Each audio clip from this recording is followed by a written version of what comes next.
Konti-konti lang. Sa gilid.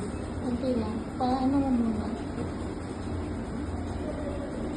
Huwag mo muna lagyan mo. Pa-absorb mo muna.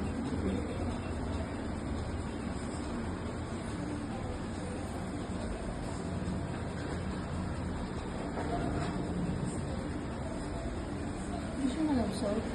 Na-absorb siya. Nandun na siya sa kanya. Okay na po.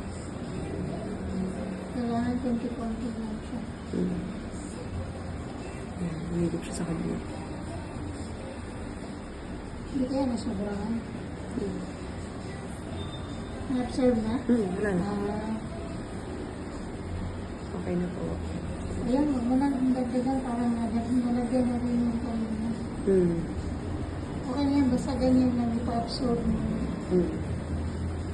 Kung kulang ka, saka na lang magdagdag mo. Kaso lang parang puno na siya.